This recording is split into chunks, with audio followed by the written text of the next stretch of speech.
It's the Fellowship of the Geek Show, a weekly podcast about comics, the comic book industry, and other geek pop culture. Music courtesy of Manny the Martyr. And now, on with the show!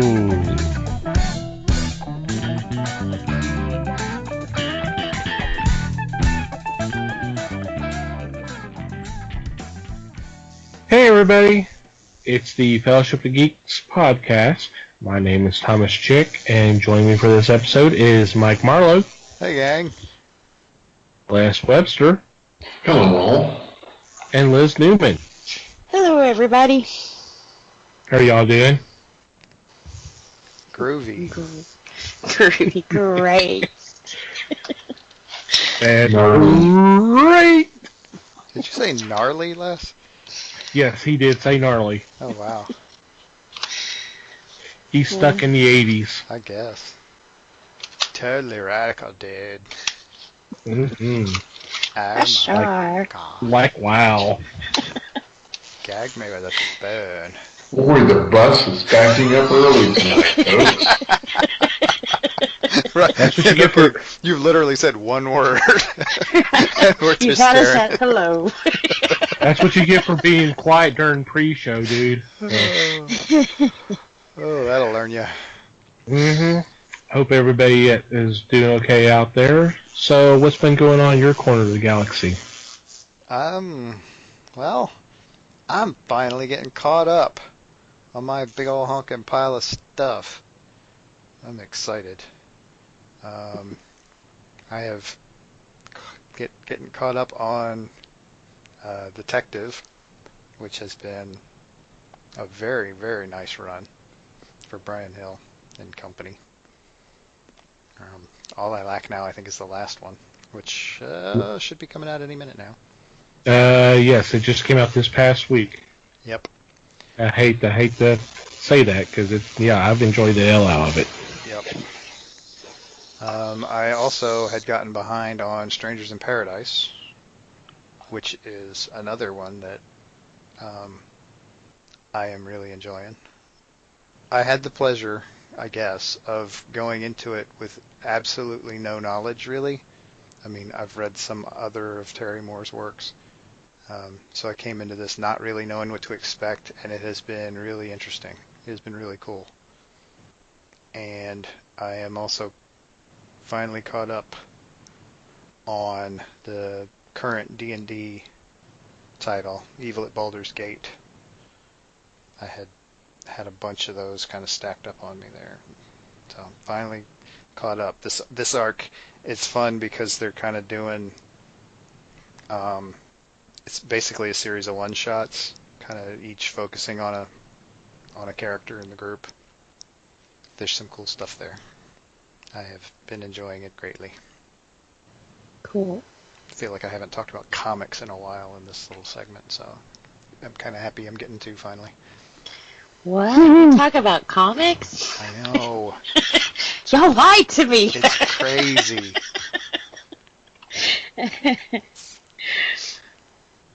Well, I haven't done a lot of reading, to be honest. I've been in my moping phase, so I've been catching up on The Flash after Orange is the New Black, but yeah. I didn't know how I was going to take this last season because, Barry and Joe, like his dad, and da-da-da. But it's actually turning out really good, so fingers crossed. Cool. That's pretty much all I have is The Flash. No comments on Orange is the New Black, huh? Yeah. I mean, I've watched it, I guess, since day one, but I think if you like the show, this season they kind of brought it back to why we liked the show and not so much of I think the riot last season kind of took over everything. So this kind of tied it up, and I think there's some characters that are missing that you really feel the impact of them missing. It's going to sound bad because I can't even remember their names now. But Laverne Cox is on there. And like last season, they didn't even mention her. I think we saw a glimpse of her in like a psych ward. And so this season kind of brought her storyline to a close and stuff too. So that was kind of nice. But yeah. Cool. That's a cool way to do it, though. Yeah. And it was neat because they didn't just sweep her issue under the rug, but she was, I won't say rewarded for it because, you know, you should never be treated that way to begin with, to get a reward, you know. To me that sounds like a prize, you know. But she did get to see some kind of justice for her. So, yeah, that was pretty nice too. And then after this, I'll catch up on Gotham. I heard that one's getting good too. That's nice to hear, because after that first season, I don't know that anybody ever thought it would. Yeah, I kind of quit watching it during the first season too, because it was kind of like, what? If I had to take it, if you watch it as this is an Elseworld story, then it's great. But if you're wanting it to be canon, it's awful. Ouch. So, but that's me being a Batman fan. Right. You know, you can't twist that story too much because then you start breaking the bat. You know. We certainly don't want that to happen now, do we? Oh no! Could you imagine a broken bat? No. Then we have Asbats. Yeah. Batman with emotional problems? Come on. That's just crazy. That's crazy. Just call him Spider-Man then. Yeah. Or if he's devolving, he'd be a man-bat. Right? I think they've already done that one, though, haven't they? That's what I'm saying. He'd be one of those things. Well, I know that Gotham started out real strong. Of course, I couldn't watch it because other commitments by some other people. And I miss it. I wish I could go back and watch it, and I wish that I could purchase the collected, because it would be a fun show to sit down and just repeatedly grab another episode and watch. Yeah. They've introduced some really neat characters, but I wanted to catch up on this last season because I heard the next season Bruce is actually going to be Batman, and it's kind of like, that's way too young, you know. So. Well, because it's the final season, so they kind of I guess they feel they have to do that. It's kind of like how Smallville, when it literally ended with Clark opening his shirt and you see the S, and then that's how the show ends. Yeah. They just think that's the approach they should go. Well, I heard that the guys from Smallville and the guys from Supernatural were supposed to do a Nightwing. What happened to that? I'd be really curious to watch that, you know. You think about two shows that have run really, really long time, you know. Smallville was, 14 seasons also? Or was it 12? Long time. It was 10 years. Yep. That's still a pretty good run. That is.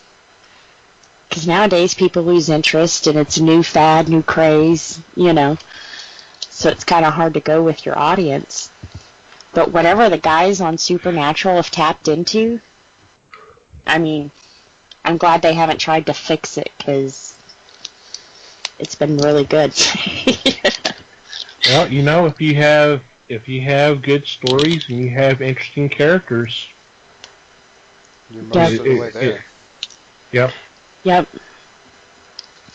See, and those two guys, my supernatural guys, I watched them on my soap opera.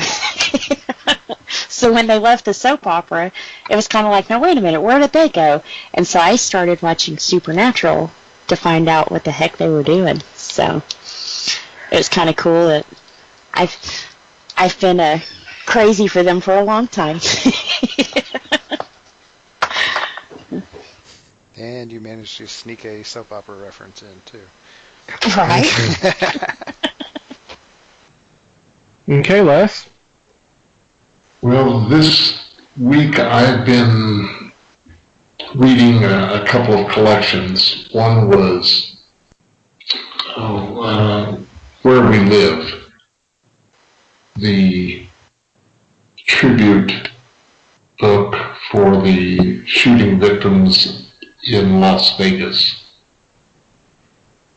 It's been a really good read, although there's a lot of politics in this.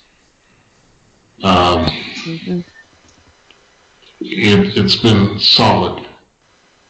The other book that I picked up, I reread Fairest, the first collection, the collection by Bill Willingham and Phil Jimenez, where you're telling the fairy tales with the females as the stronger characters. And the first arc with Alibaba and the Ice Queen, several others, is a fun read.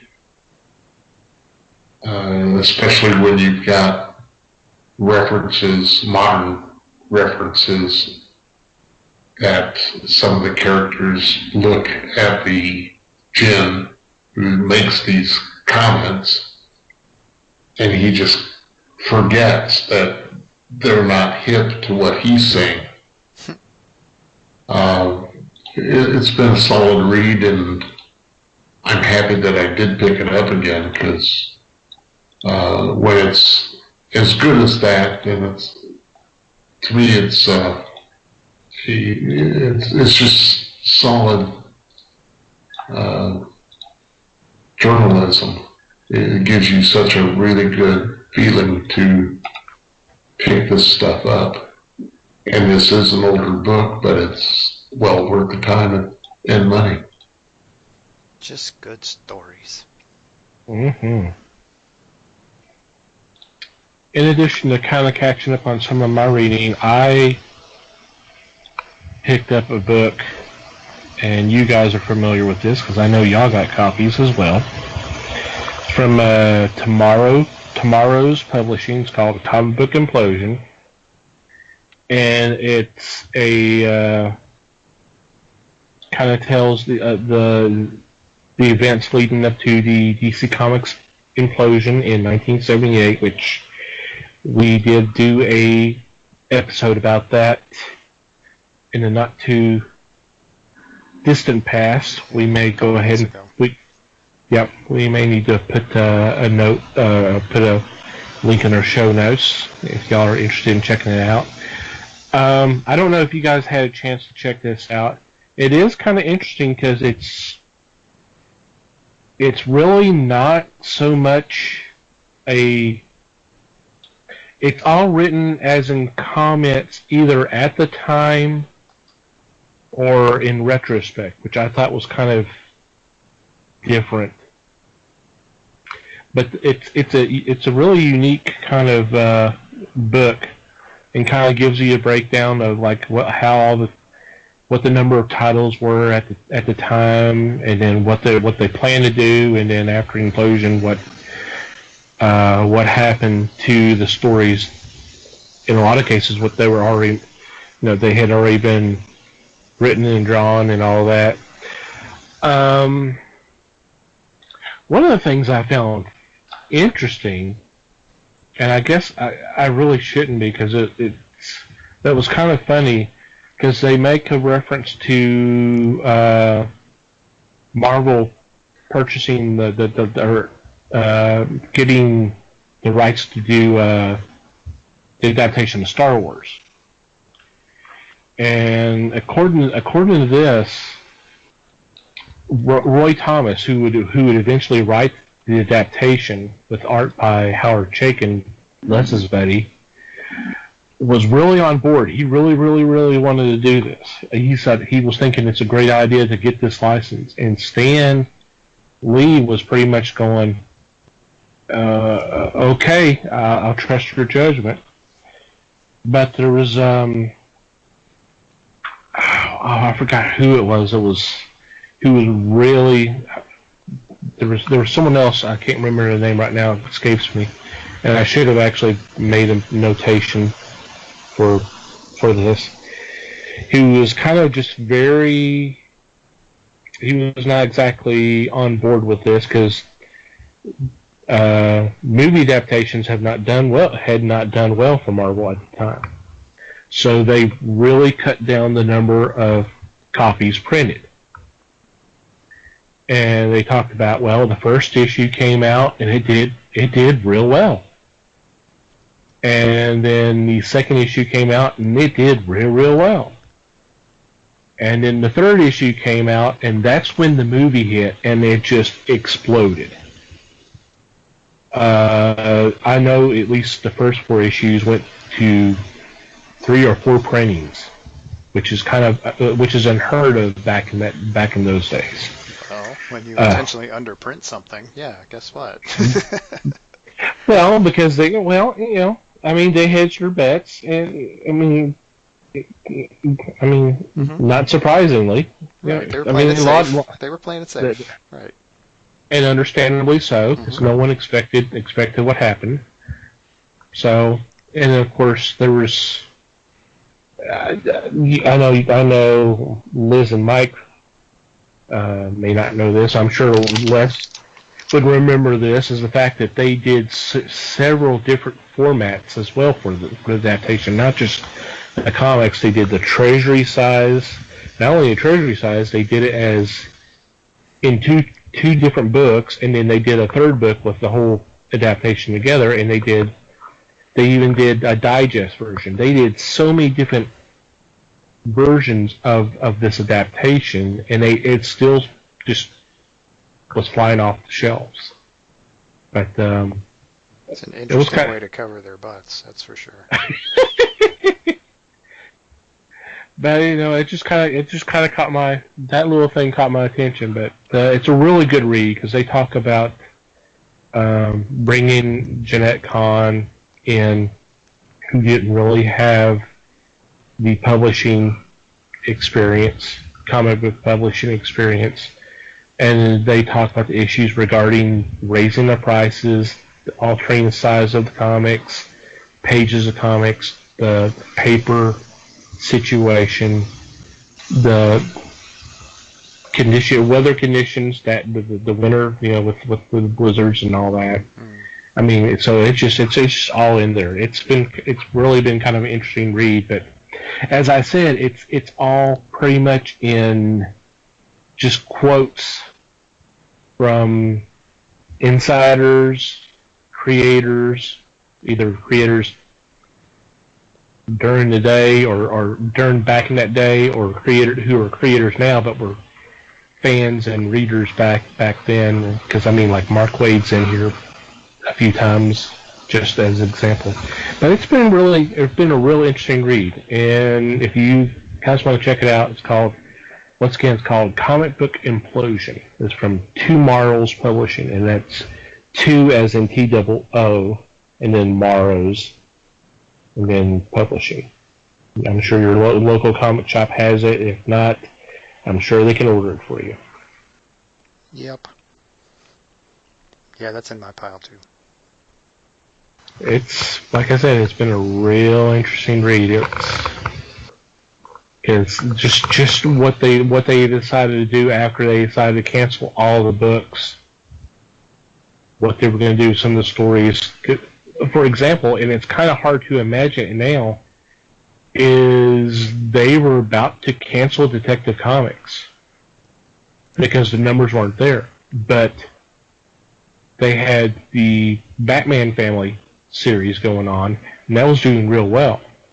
So they decided, okay, well, we'll just merge those two together, so it's Detective Comics starring the Batman family. And that's so that Yeah, kind of saved it. I think I remember talking about that one specifically. Yeah. When we did the episode. Right. Yeah, there were a few that they saved that way. And some that were planned to be series. What they did was they just basically cut them up and made them as backups for other books. Right. So that kind of thing. So it's a real interesting read. So. Okay. Before we get into this week's discussion, I want to take a few moments to thank the fine folks at Things from Another World for being a sponsor of the Fellowship. And right now, they are running a pretty awesome sale of 50% off comics, and these are of a certain time frame. You can find out more details on our website, www.thefellowshipofthegeeks.net, and click on our sponsors tab. This sale goes through August 31st, so you still have a little time to take advantage of this. And in addition to this, you can also save 40% off statues, toys, and merchandise, 30% off pre-order manga titles, and 50% off Dick and Dit comics. So while you're there checking out some of these deals on our website, you'll see the little ad for Things from Another World, or you'll see some links there. Just click on that. That'll take you to their website and let them know that we sent you their way. And knock yourselves out. Have some fun. And thank you, Things from Another World, for sponsoring the Fellowship.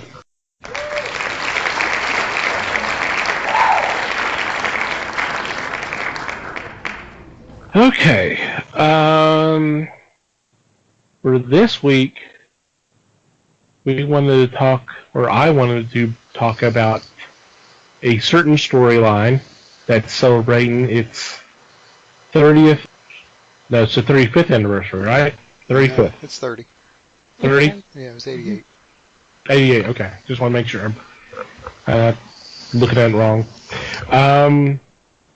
It's actually started up in the story arc started in December, so we're a little early, but hey, just really want to talk about it. It's a 4-issue story arc in Batman, and you're probably familiar with it. It's called A Death in the Family, and this is the one that had the famous vote by phone on whether Jason Todd should live or die.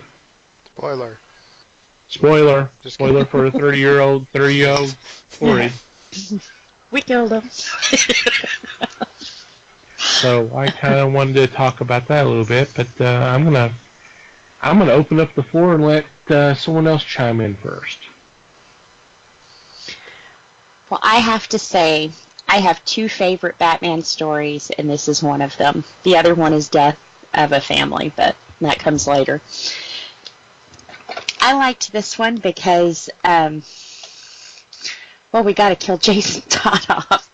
I think a lot of the fans were upset because we had just coming off the heels of Dick Grayson, the golly gee wholesome Dick Grayson, and then they gave us Todd, who was a little bit more brash and a little bit more rude, and so when they got a chance to kill them, I don't think the voting went quite the way that DC had planned for it to, because actually there was only 72 votes that put him over the edge to die. So it was very, very split. So I think people were learning to like him. But the story, I don't know, should I explain the story? Go right ahead. Okay. The story, Batman has just let Jason Todd go. He's too hot-headed, he just let him go. Well, at the same time, Jason Todd finds out he has a mother. So he goes off to find her. I can't remember if it was Iran or Lebanon or somewhere over there. Well, it was Iran. Was it Iran?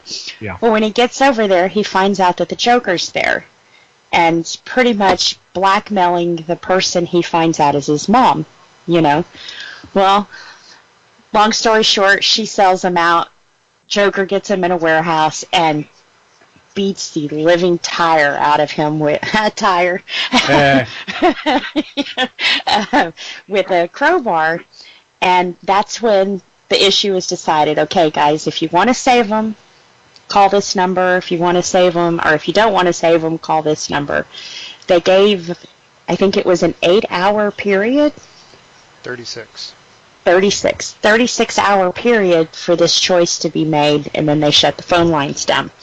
So when it came back that they wanted him to die, they went ahead and blew up the warehouse. I'm not sure. I've got a hole where the Joker, how he got away from all of that, but he did, and he became a part of the UN. So when Batman, of course, he's pissed because Jason Todd is dead. He was upset when he let him go, but he didn't want him to die, So he goes after Joker. Superman stops him and tells him you can't do that. These people wanted him here. He has a right to be here. Well, then he tries diplomatic immunity. Right. Well, then he tries to kill everyone there with his Joker gas. So right. Batman finally gets his hands on him. Joker winds up shooting himself, Batman, and the pilot, and the plane goes down. And Superman comes in and saves Batman, but of course they can't find the Joker. So Todd's dead. And I don't think we see Todd again until, Hush? When Sandman betrayed him and kind of opened that door to... Clayface, yeah. Yeah, to come back. And one thing, kind of off storyline, one thing I thought was interesting is he came back as the Red Hood. Now, Joker has just beat the living fire out of him and killed and tortured him and his mother and everything else. Wasn't Joker the last one to wear the Red Hood? Mm-hmm. So, wasn't it kind of sick that he chose the Red Hood to come back as? I think he'd probably be forgiven. That little amount of sickness there. Yeah. Well, let him have it, And he did live through a Lazarus pit. He's taking it back. Well, and here's the thing. He's about to go through a change and basically break away from Bruce. He's getting a new costume and all that, new logo and all that kind of thing. But one of his weapons he's going to run around with is a crowbar. Crowbar. And I'm going, are you kidding me? Yeah, so, I'd say that's worse than the Red Hood thing, honestly. Yeah. Right. Yeah. So he's using the identity that was previously used by the Joker, and he's using a weapon that was previously used by the Joker to basically kill him. Right. You kill me, I kill you back. And you just go, yeah, he doesn't have any issues at all. No, that's nope. Not. Instead of giving you a bad name, I'll give you a good name. I already have a bad name for the Easter Rabbit. Right. I'll dress up and do good things in your name. But wasn't it Joker? Because I need to reread, but didn't Batman originally bring Todd to the Lazarus pit? And he didn't think it worked, or wasn't it Joker that got him out of that, or no, could I be wrong? That was Talia, I believe. See, I thought he kidnapped her to make Ra's al Ghul use the Lazarus Pit on.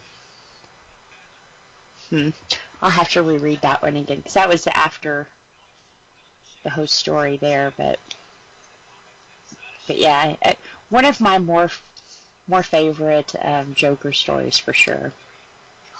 It kind of, everybody always thinks of him as ha ha ha, and he's not. He can be brutal and he kills, and it's not ha ha ha. So this kind of showed that totally deranged side of the Joker, and of course made more, what's the word I'm looking for, animosity between him and Batman. Yeah, it doesn't seem like there's really ever been a lack of that, but it did kind of kick it up a notch. Yeah, got one over on him.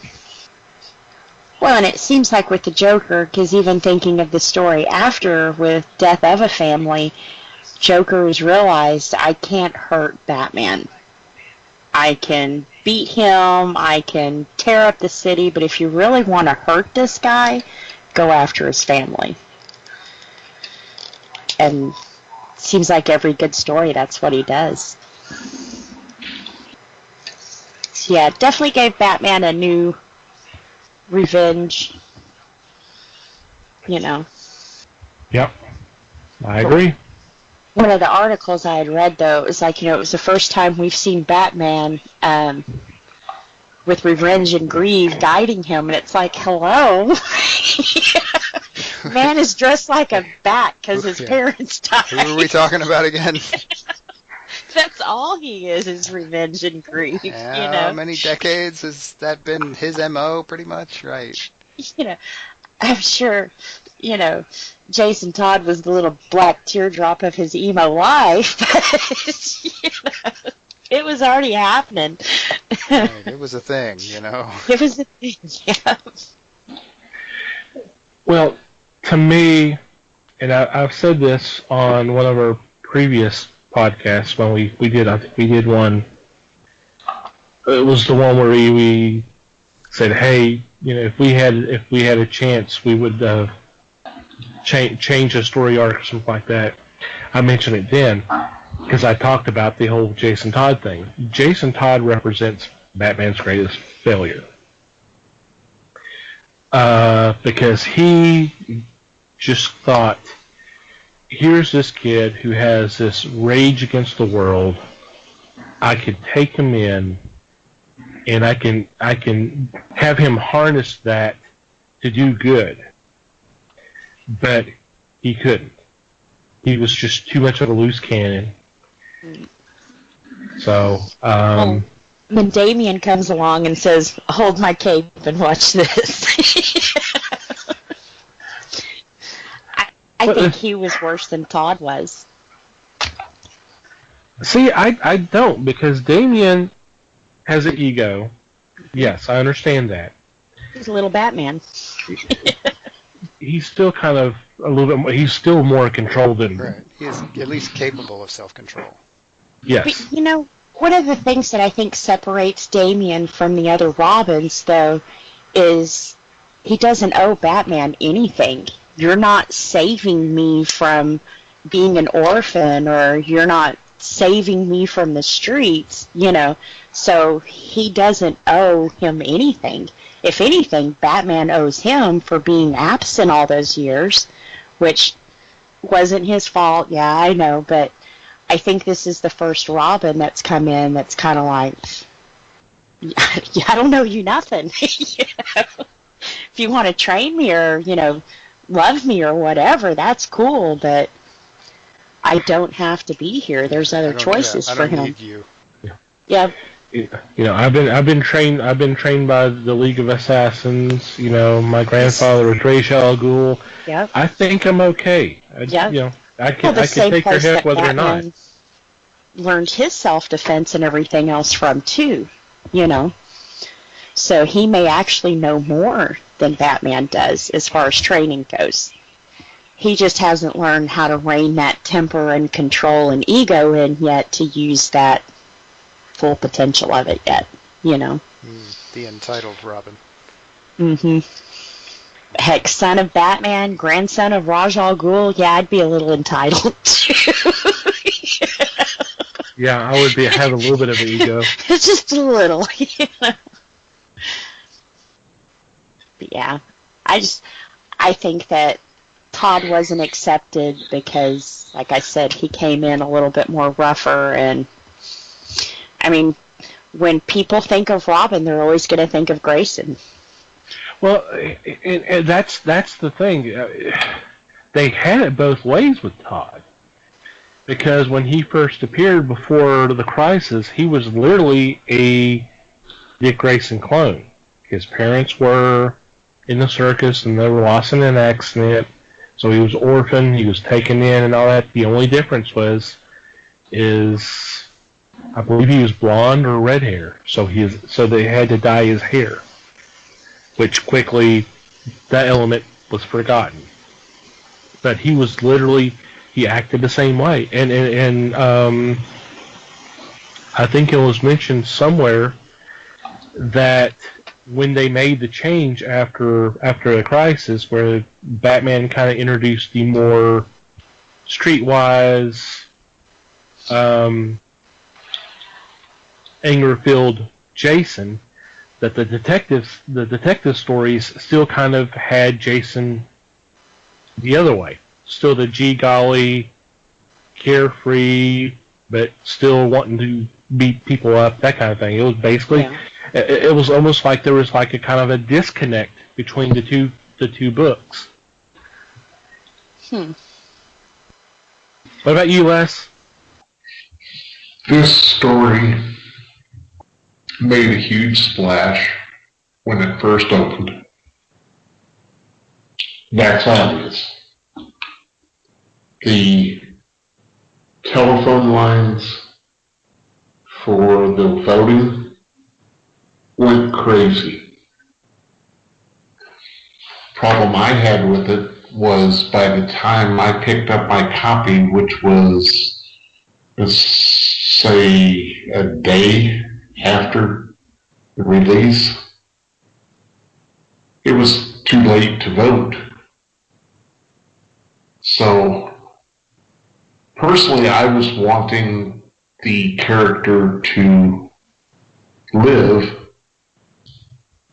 and although he did, because obviously he showed up during the Hush story, I wanted the character to survive to begin with. I know they've done collections of this, but I would sure love to see them do a collection plus the issue that would have saved Jason. They said they were both printed, so I'm wondering if there is a copy like that out there. I have seen the original art of the full page with Bruce holding Jason, saying he's alive with a smile on his face and all that. So I know it's out there. I know it's been drawn, but I don't know if it. Yeah, I don't think it's really seen the light of day, other than just bits here and there. So they should stick that in a collection. I think now they're due the introduction to Tim Drake with that collection, which I don't know why they do that, but. Well, it's funny because DC recently put out a collection called Batman the Caped Crusader, which was kind of a tag-along to Batman the Dark Knight Detective, which is reprinting story arcs during this time. And the Dark Knight Detective was the detective stories, and Caped Crusader is the Batman stories. The thing is you look at the issues that are covered in this collection, and they go around this story arc. They print the issues before, and then they print the stories after. I'm just like, why didn't they just go ahead and throw Death in the Family in there as well? It was kind of weird. Yeah. Because it's just like it's just like Robin's there, and then next thing you know, he's not. See, I think that's their way of still milking that cow, though. You know, we can sell them the whole story for $20, or we can piece it out and make another $20 off this story. You know. Well, I think I've said it before. I know I've said it before. I don't know if I've said it here on this show. I would really love for DC to do something in that's very comparable to Marvel's Epic line, which is about 22 issues in a row. Some of it there may be an annual thrown in there, or there may be issues from another series that were tie-ins, that kind of stuff put together, but is a consecutive number of books, more than just 5 or 8. And something like this, yeah, you would have had that. I mean, Yeah. and that's what you could have called it. You could have called it the death of Jason Todd. Yeah. And you know, they've done. It's like they've pieced it all out, because they've done like Second Chances, which was the post-crisis origin. But you know, and then of course you got Death in the Family. Then you got Death in the Family. And then you got all this. But I don't know. They don't ask me, so. Let us know if they do. Yeah, I wouldn't hold your breath.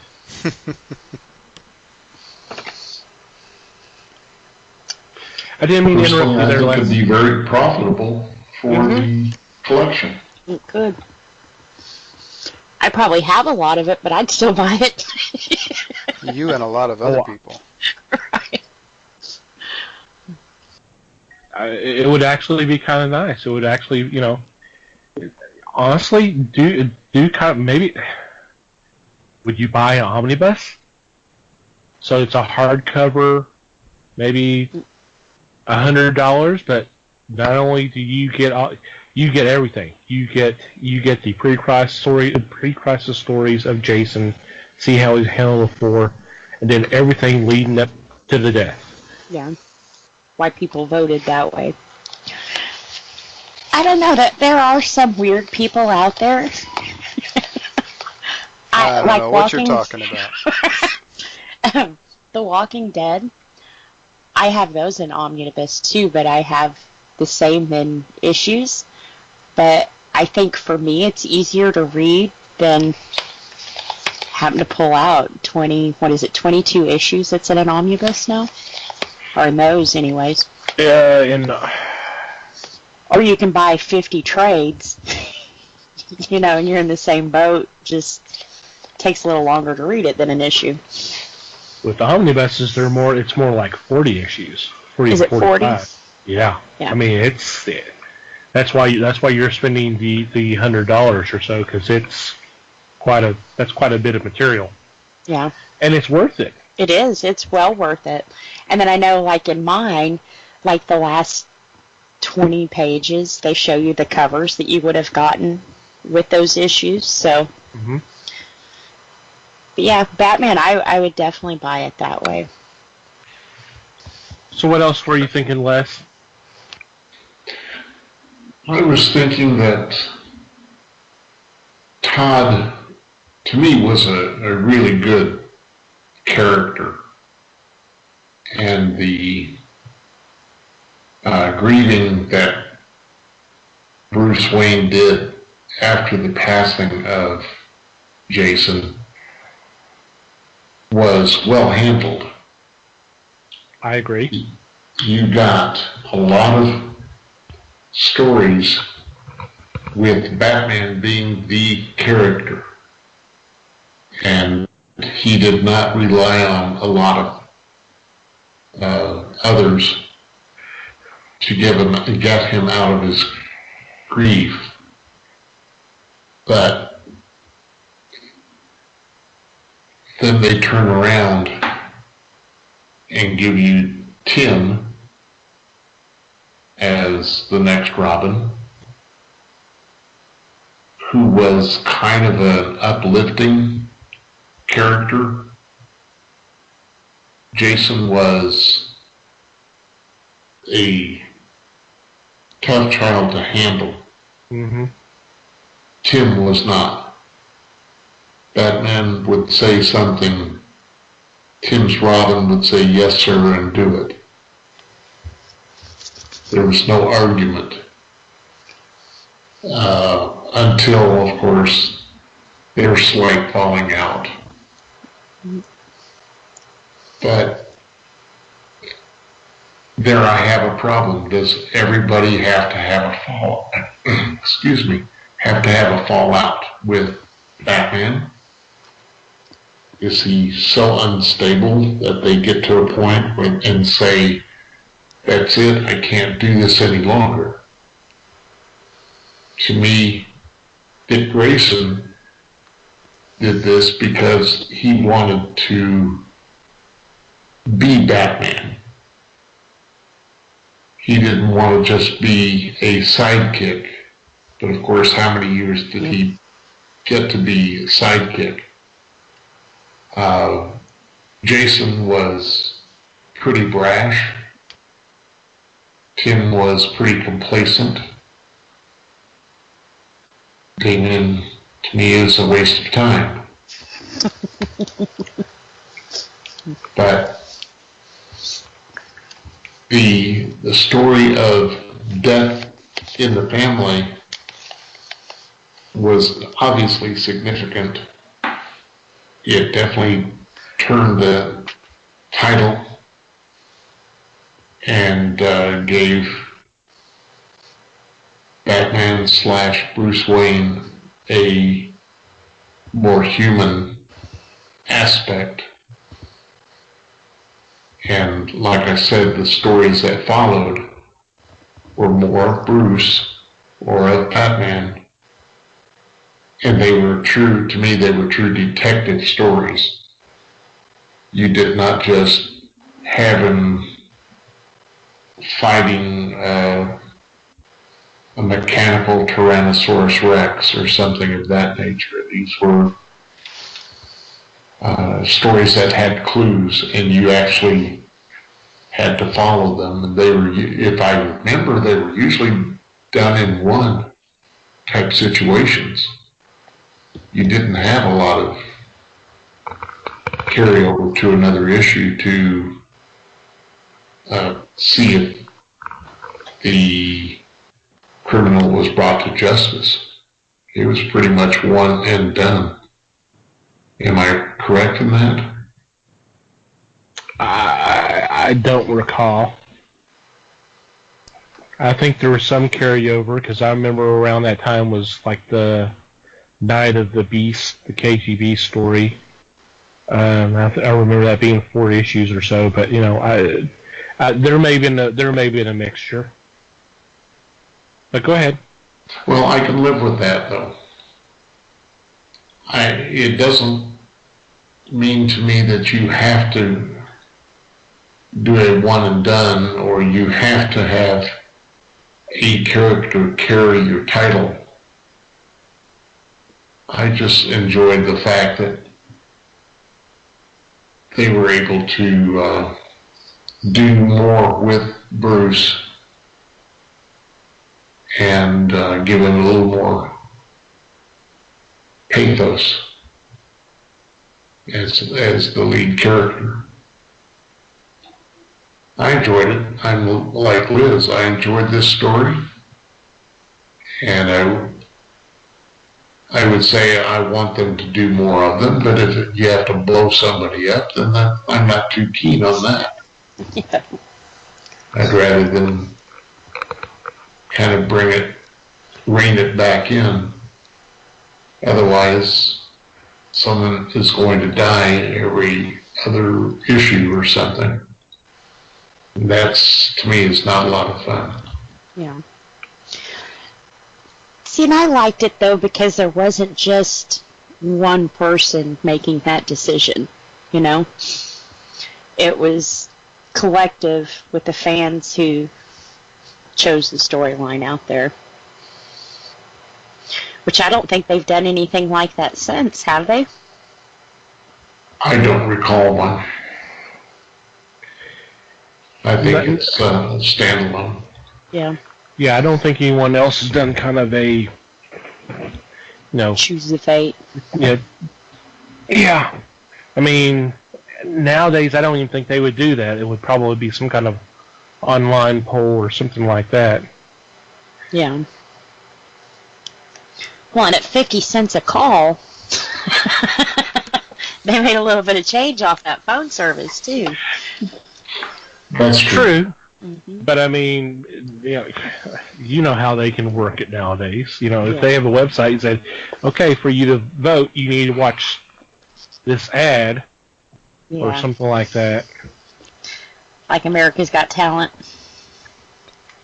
You have to use Does this app. Right, Does America have talent? Mm-hmm. See, this And was, some remote that you can vote from now? What the hell is that? I got told I was crazy when I talked to the remote. Hello, computer.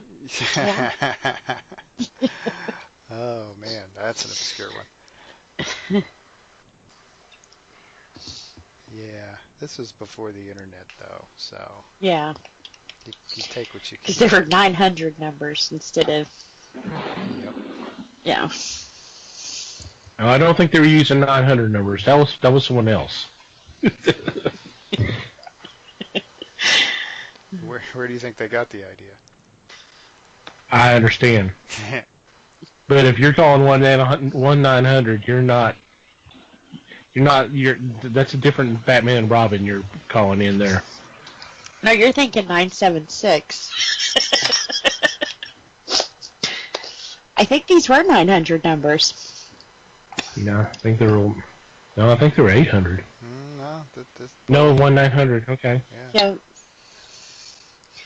I mean, the deal was that those were the numbers you could charge by the call for. I mean, as far as why people were charging by the call, whatever. Let's say. But if you hear about chicken, wow, you dialed the wrong number. Please hang up and try a call later.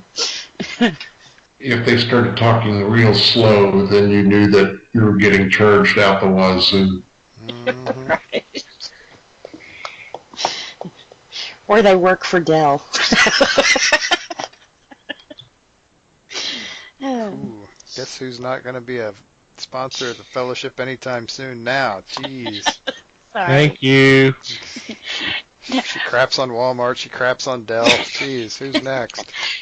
But, in their defense, Dell knows they have a problem because I paid extra on my warranty to be able to call inside the States and talk to someone here. So they know they have a problem with their customer service. Well, that's sad. Yeah, they just make you pay for it if you want to understand the people you're talking to. Ay. Mm-hmm. But yeah, Batman. Yeah. Before we lose any more potential sponsors, jeez. Yeah, I find myself wondering. I don't know, and maybe I'm overanalyzing, but I think there's an interesting. Yeah, I know, shocking, right? No. I think there's an interesting angle to be examined in terms of whether this was really about Jason. I mean, how much of this is about Jason and how much of this is about the Joker? I mean, how much did we really just want to see the Joker kill somebody? I mean, it happened to be somebody that people weren't super thrilled about to begin with, but I mean, and ultimately, how much of it is really about Batman too? I could see this being a Joker story. Maybe the first 3 issues. Yeah, this is. I mean, to an extent, this is DC in a way trying to figure out what they can get away with. How far can we really go here? Yep. And if anybody doesn't like it, they can shift the blame to, well, that's what the fans wanted. Sure. We drew it this way.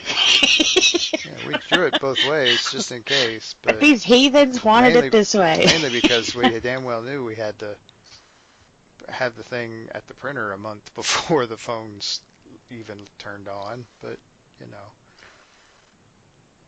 yeah, I mean, it's certainly a nice excuse sort of thing. Yeah. Way out, for sure, but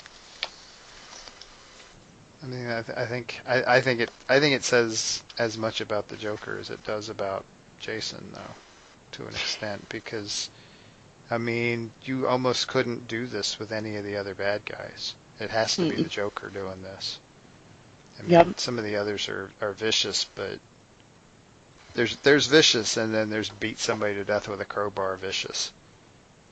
I mean, that's just a certain level of crazy that you have to be, and I'm not sure anybody else really fits that bill other than the Joker. Yeah. Well, and he gets even worse in Death of a Family, which I would also consider another Joker story. So it seems like anytime the family, he just gets really psychotic and brutal and... Well, he's been trying to hurt Batman for a long time. I mean, he's definitely got to get creative at this point. He's been doing it for decades. Yeah, and like I said, anytime you want to inflict real lasting damage on him, they always go for his family. Mm-hmm. Well, and that's true of a lot of people. Yeah, which you say also shows his character, Mm-hmm. I think a good Joker story is the one that Snyder just finished. What was that, White Knight? I could see that kind of being a Batman story, but that was totally a Joker story. And just a glimpse. If he wasn't crazy and psychotic, this is what he would have been like. He still would have been powerful, Yeah, I drove that bus in a cornfield, didn't I? Lester's just happy you didn't run over him doing it. Right. Woman driver, move! Damn straight. Ouch. I know I'm a bad driver. Even if I was a man, I'd be a bad driver. So. Aye. There's your cornfield right there.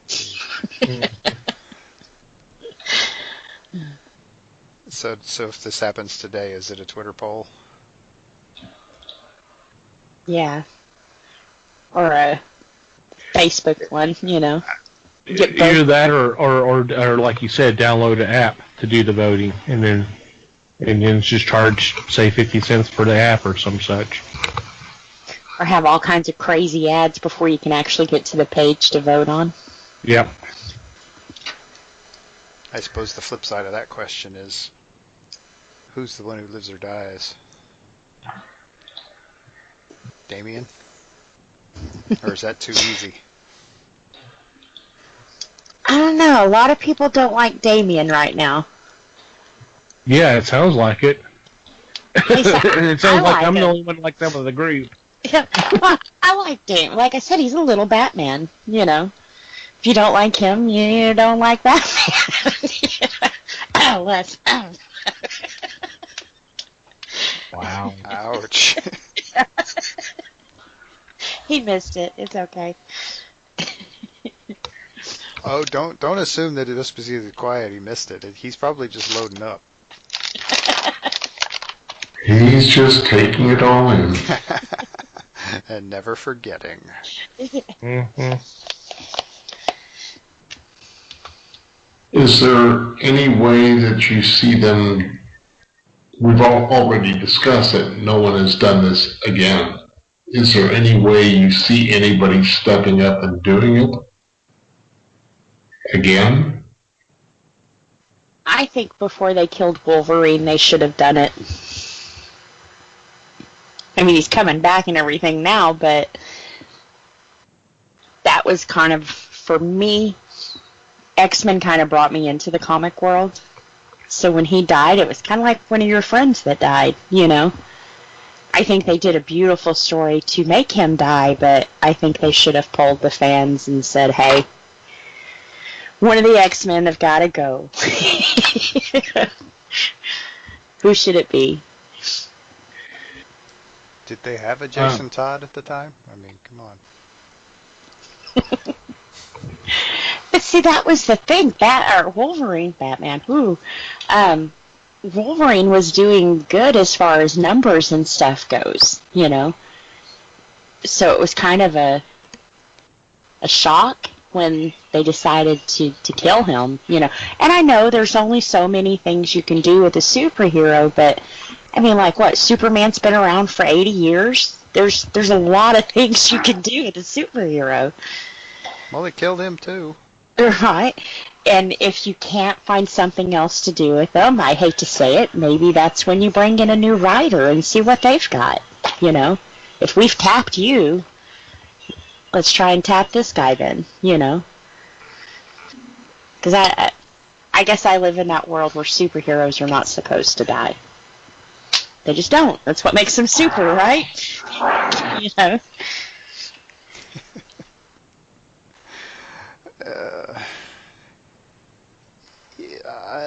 I don't know.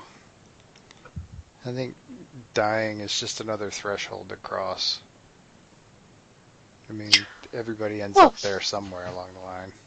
For me and you, because we're not superheroes, you know. The weird part about it is they keep bringing them back to life in weird and various ways, and that's the part that's different. That's the part that makes them different from us. Yeah.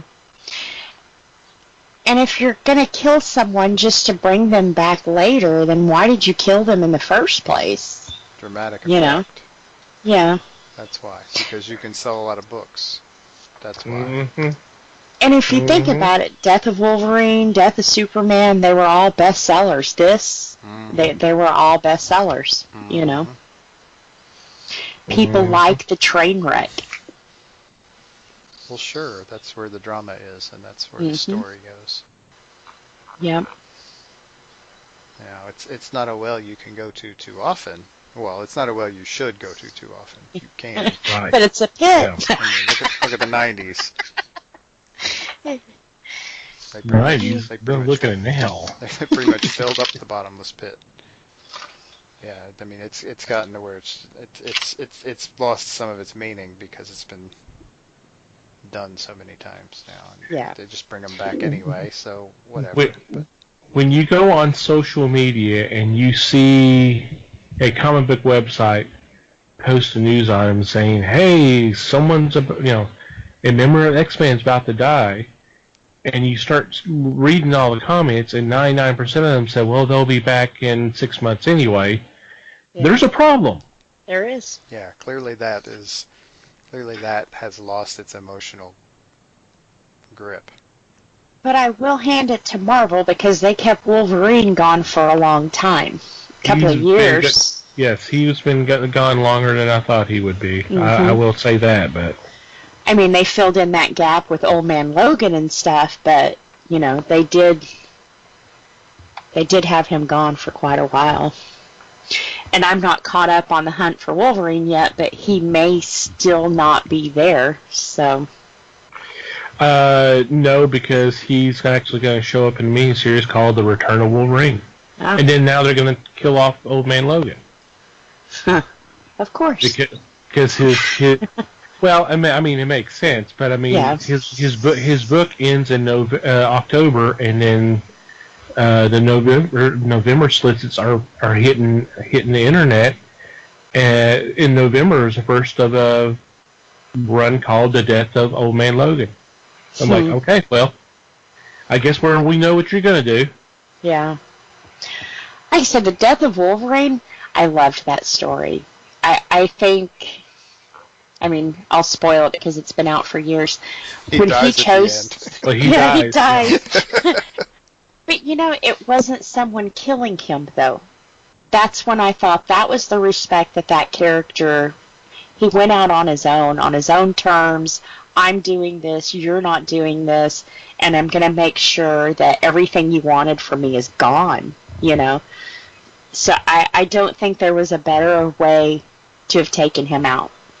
Unlike Superman and even Todd here, they were beat to a bloody pulp and totally brought down from that high perch that we put them on, and they're a superhero. They can't die. And, you know.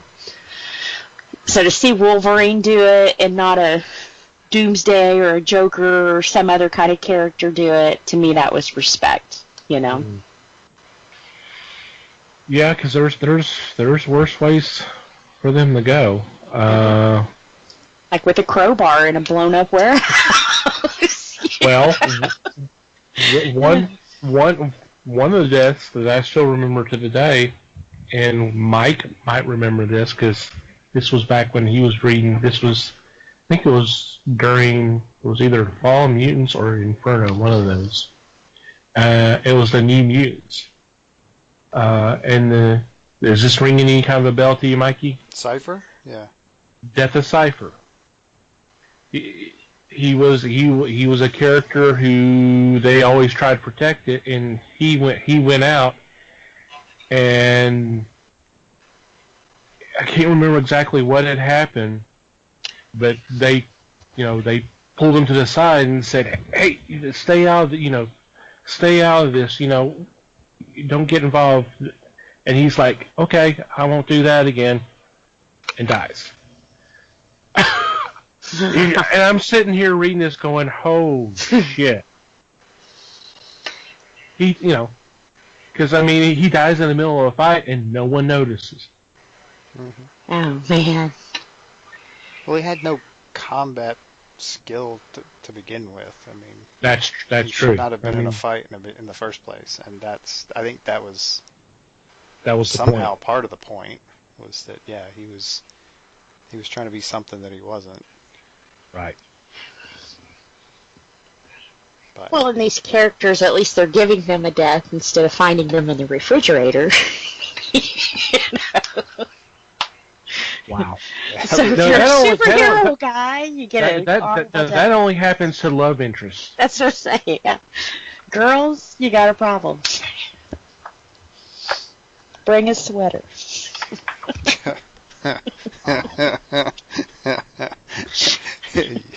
Yowie.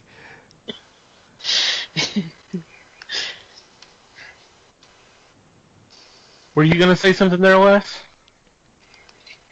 No. Smart man. He's not the best color commentator in baseball for nothing, folks. That's right. Just a bit outside. Eyeball caught.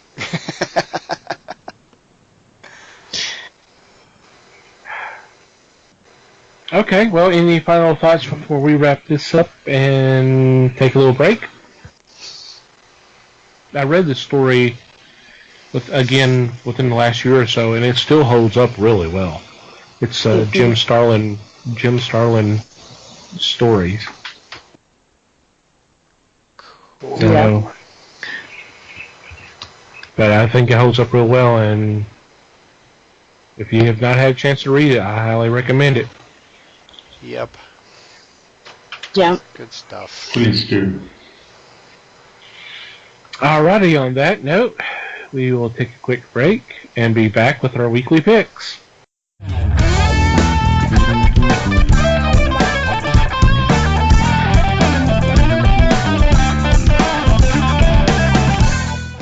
And we're back. It's time for our weekly picks, and Mike is leading off. I'm leading off. Well, I'm leading off with an IDW book. I am picking Dungeons & Dragons Evil at Baldur's Gate number 5.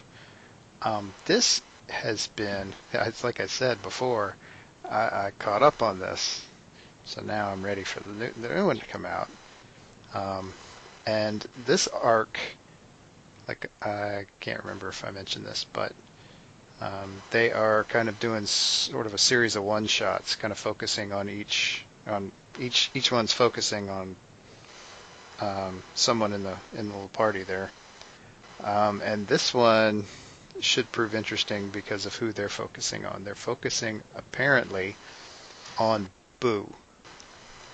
And if you are not familiar with these folks, Boo is Minsk's hamster. And more specifically, Minsk, who is a large, strapping young man of questionable mentality. He introduces Boo as a miniature giant space hamster.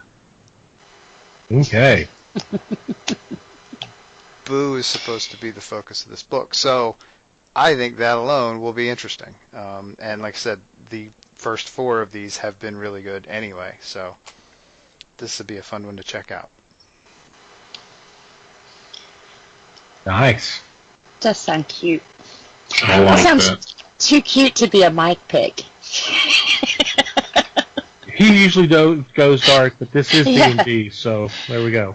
Oh, I'm I was sure waiting it will for be. the shoe to drop. Hey, you know, Is there will be one-eyed, three-legged hamster? Or? there will be, no, it's actually a pretty cute hamster. What this book is going to entail, I have no idea. So it could still go dark. Who knows? We'll see when it comes out. But you know, it's all good. That's cool. Alrighty, I am up next, and for my first pick, I'm going with a new miniseries from our friends at Alterna, and it's called Blood Realm. And it's about these 3 supernatural beings known as the Sisters of Silence that are embarking on this journey to stop a bloodthirsty general from obtaining a sacred relic power enough to obliterate the last kingdom of men. I'm in. Sounds kind of interesting. It does.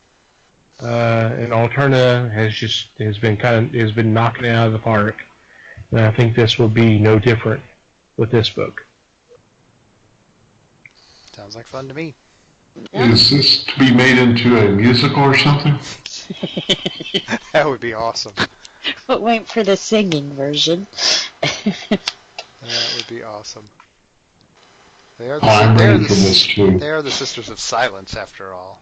Yeah, so You'd have to get John Cage to do the soundtrack.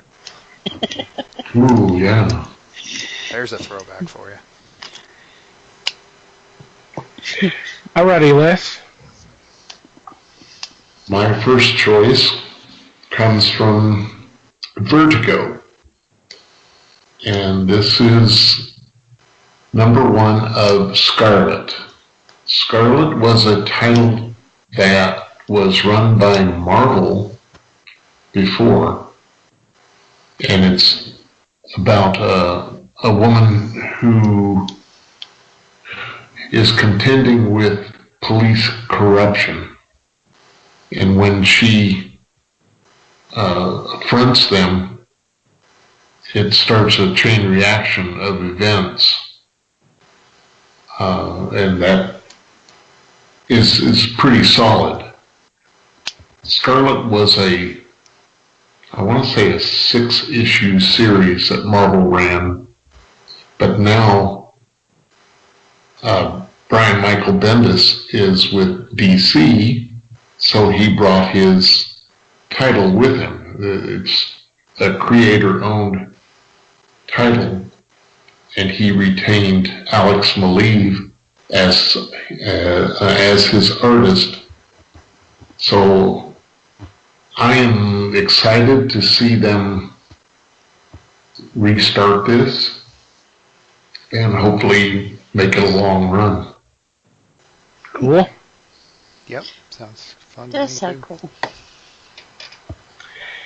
Alrighty, Liz. All right, for my first one, it's coming out of Aftershock Comics. It's called The Beyonders. It's a story of a boy, and it sounds like his dog. He's obsessed with crop circles and cryptography and that kind of thing, and he finds out that every little conspiracy theory he had thought of is actually true.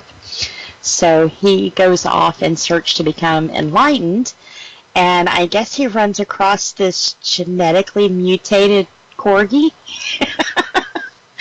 So, should be pretty interesting. Genetically mutated. Does it have like long legs or something? No, he's got one eye, and it sounds like he farts a lot. So he's a corgi.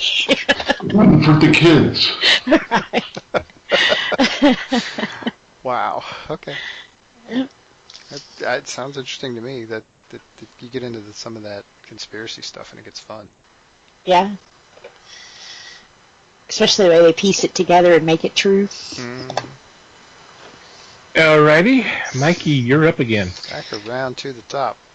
All right. I've got a rare DC Comics pick for my second pick, but you won't be surprised when you hear why. I am kind of curious about this Joker Daffy Duck special. It looks like we're going to do another round of Looney Tunes crossovers. And, well, you know, I've really kind of always been a big Daffy fan. And I can't think of anybody. I hesitate whether to say better or worse to team Daffy up with than the Joker. I'm just curious. Does not even begin to describe my feelings about this. This is very interesting. Cool. All right, I am up next, and for my second pick, if you've been a long-time listener to this podcast, you know that I'm a big fan of Marvel's Epic Collection, and there is a new one coming out. It features Spider-Man, and this collection is called Venom. This collects Amazing Spider-Man 295 through 310, Annual 22, Web of Spider-Man number 33, and Peter Parker's Spectacular Spider-Man 133. This is the introduction to Venom. His first appearance and all that, and frankly, I'm surprised it's taken this long to get this epic collection. I know the introduction has been collected in other formats, but it'll be cool to go back and read those again. So you got some McFarlane art and all that in there about that time. So, yeah, not checked out Epic Collections. I highly recommend them. Like I said, it's usually about 20 something issues. So it's a nice little tight run there. Sounds cool. McFarlane art will make it pretty. Mm-hmm. Alrighty, Les. My second choice comes from IDW, and this is called House Amok. House Amok is about a fraternal twin, Dylan Sandifer, who is 10 years old, and her family, along with her, have fallen down a rabbit hole.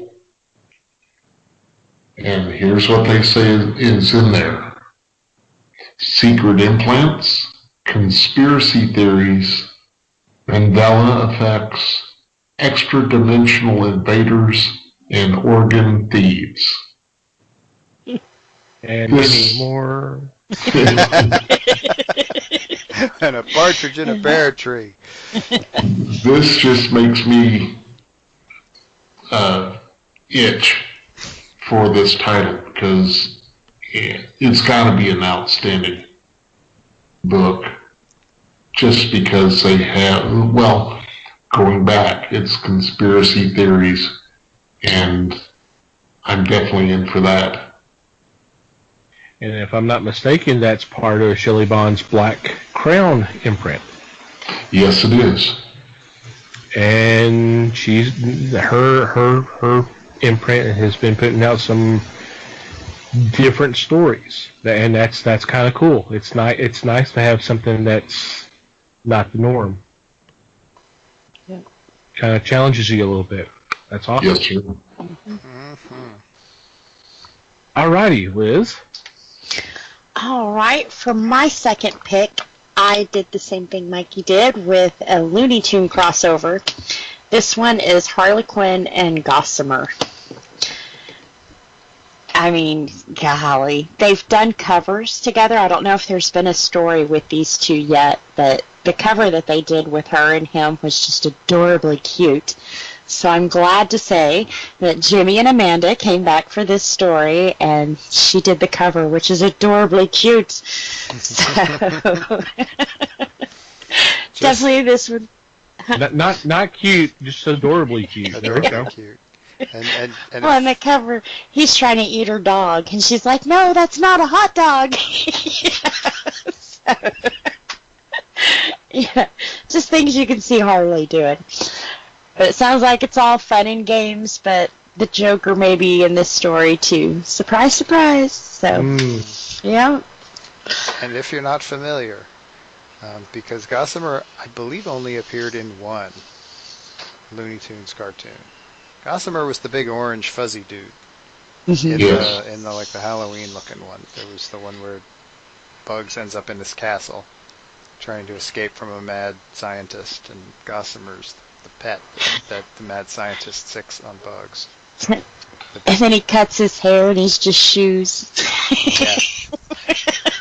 That's the mad You look marvelous, darling, marvelous.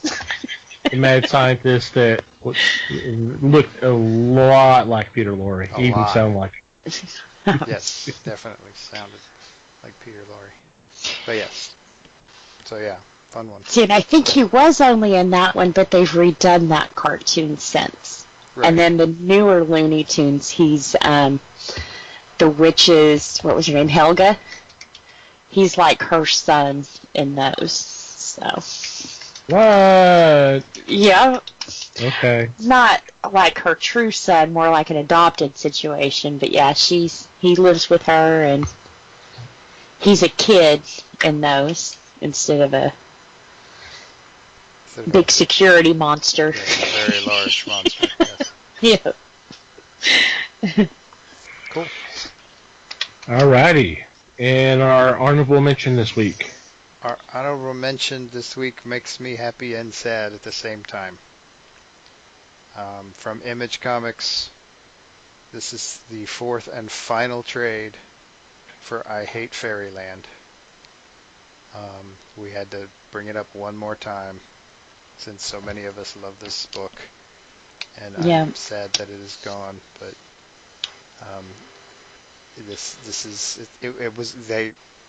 he took it out on his own terms, and it's a good ending, I think.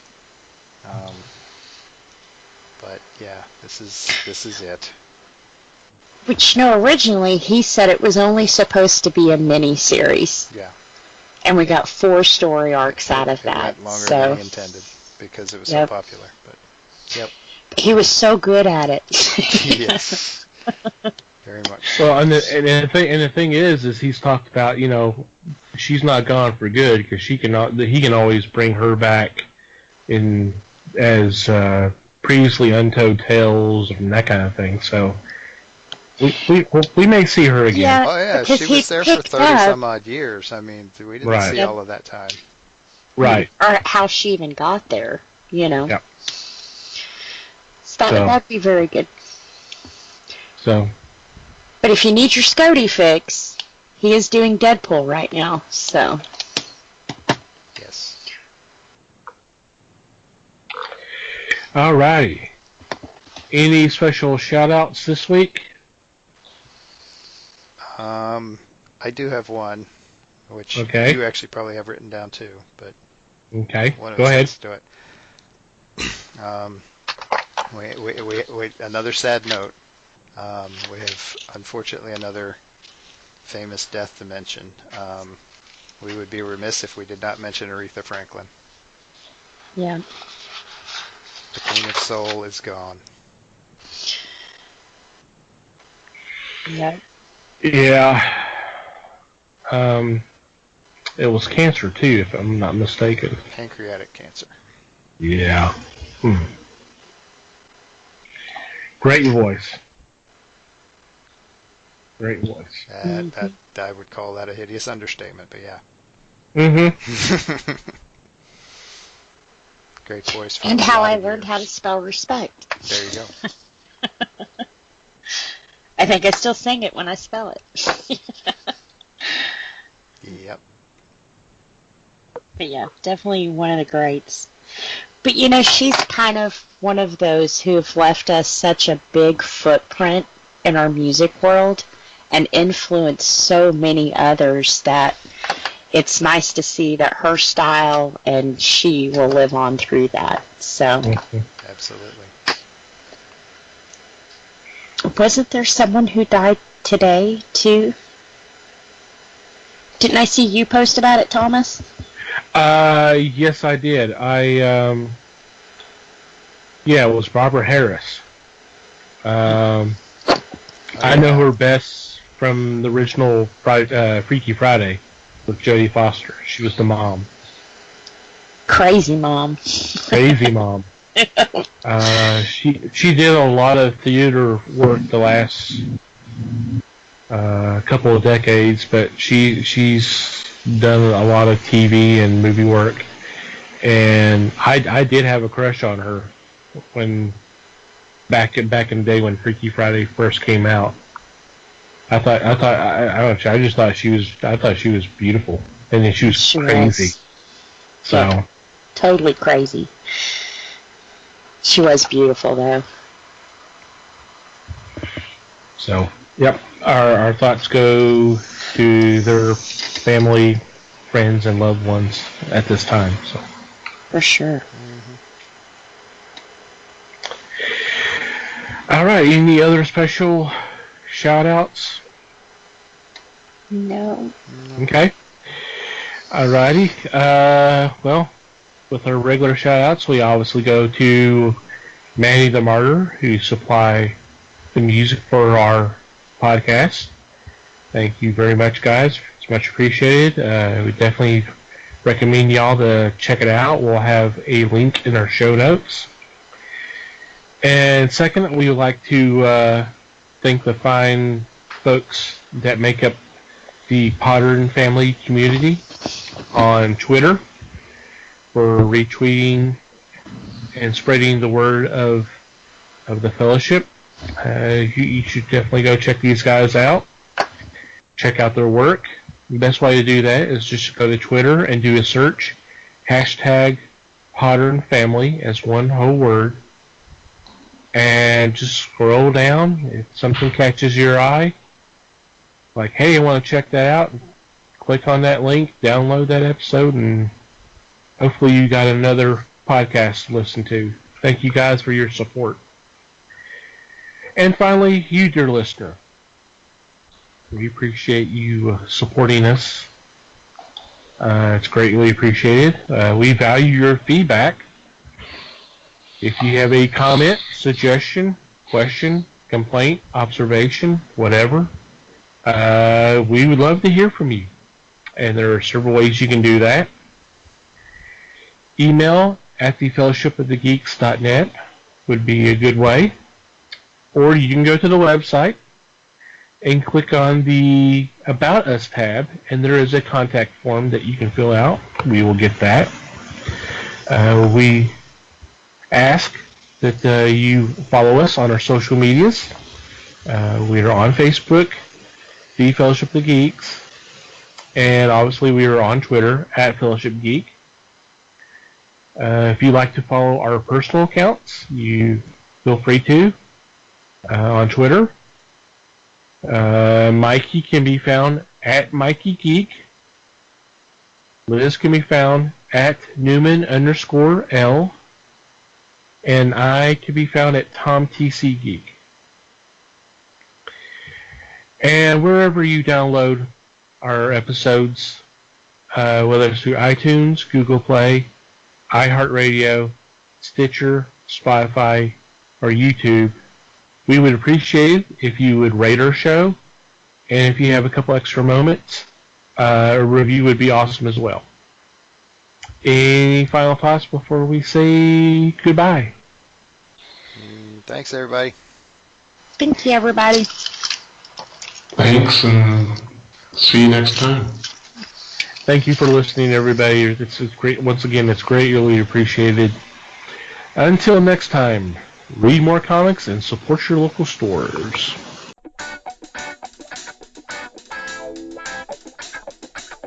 We thank you for listening to the show. Comments, suggestions, and questions can be sent to email@thefellowshipofthegeeks.net. You can follow us on Facebook at The Fellowship of the Geeks and on Twitter at Fellowship Geeks. Until next time,